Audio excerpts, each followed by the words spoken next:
This is also a very common use of three new chords that we're going to learn.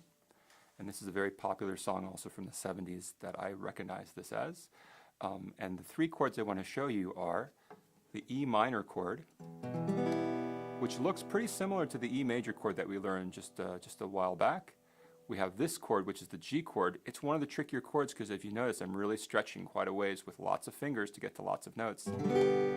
And then we have another chord that is also tricky called the C major chord that looks like this. The two last chords that I played, I would say, are much more difficult chords to play than the chords we've done before. So make sure that you give yourself the time to practice. Be careful about your hands. If your hands start to hurt with these chords, it's a simple no-brainer. Take a break, come back to it. The first chord that we are using is an E minor chord, and the question often comes up. So you said that it was an E major chord before, and now this is an E minor chord. What's the difference between a major and a minor chord? And the easiest way that I could explain this to you, if you know your E major chord, which has 3 fingers down, and we said before, it's a very happy sound to it. Minor chord, all we do with this chord form, the E major chord form, is we drop the first finger. So we've now got the middle finger at the 2nd fret of the A string and the ring finger at the 2nd fret of the D string. It's a fairly easy chord to play. Make sure that your fingers are arched and that you're using the tips. And we're going to strum across all 6 strings. And you'll hear it's a much sadder, much more indefinite sounding chord. Here's the major chord, E major, with the first finger on the 1st fret of the G string. Skip through the park. And of course we've got the minor chord, which is kind of a walk at Halloween time, so it's a much darker sound. The first chord in this progression, this order of chords, is the E minor chord, all 6 strings. The second chord that we're going to use is a G major chord, which is a very stretchy chord. What we're going to do is we're going to use the middle finger to go to the 3rd fret of the low E string, the 6th string, all the way across. Notice that I bring my arm underneath and wrap the finger around so it reaches up. My thumb and my hand are still on the back of the neck here, so providing support so I can press against them. I put the middle finger at the 3rd fret of the E string. My first finger, 2nd fret of the A string. And now, notice that I'm bending my fingers here in anticipation of putting either the pinky or the ring finger at the 3rd fret of the high E string. This is a big stretch, so again, be careful about this as you play this.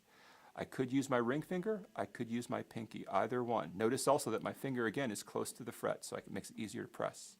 So once again, middle finger to the 3rd fret of the E string, first finger to the 2nd fret of the A string or the 5th string. And now here comes the tricky part. We're going to use either the ring finger or the pinky. I'll use the pinky in this case. It's going to actually be at the 3rd fret, so it's at the same fret as the middle finger, but it's all the way across the neck, all the way across the fretboard on the high E string. And I strum all 6 strings with this. It's a really big open sound. But you'll notice my hand is really spread out here. Be aware of that. Try that again. Let's set that chord up again, this time without explanation. First, next finger. This time I'm going to use my ring finger there. Depending on your finger strength and your hand strength, this may be more comfortable to use than your pinky. Both will get there. If you're not able to make this stretch yet, I would seriously recommend doing a few more of the finger exercises that we reviewed in earlier sessions to get your fingers up to strength so they can stretch there. So again, we had our E minor chord. Remember, this is our sad chord with just the 2 fingers, 2nd fret of the D string and A strings. Then our G chord, which is here. Slow setup here. We're going to use the pinky this time. And now the 3rd chord. It's the C major chord. C major chord, we use these 3 fingers. We're going to set up the ring finger first, 3rd fret of the A string, middle finger next, 2nd fret of the D string, first finger, index finger on the 1st fret of the B string, the 2nd string.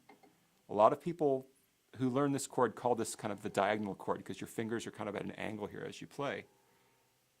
So again, ring finger, 3rd fret A string, 5th string, middle finger, 2nd fret, D string, 4th string. First finger, 1st fret, B string, 2nd string. We're only going to play 5 strings starting from the A string. So 1, 2, 3, 4, 5 strings. Here's the silent setup.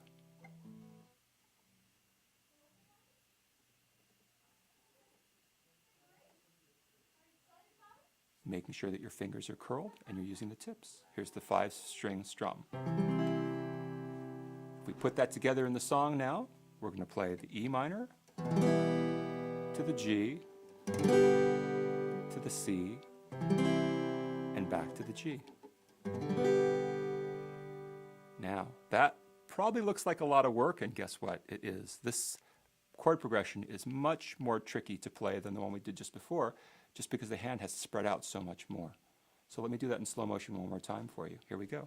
E minor to G to C and back to G. Make sure you use that pause button, and let's try this one more time at speed.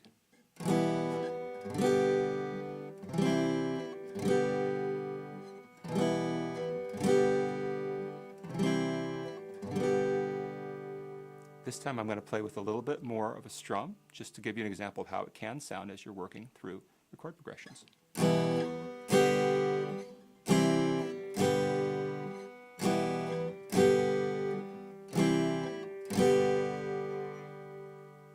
Three new chords: the E minor chord, the G major chord, and the C major chord.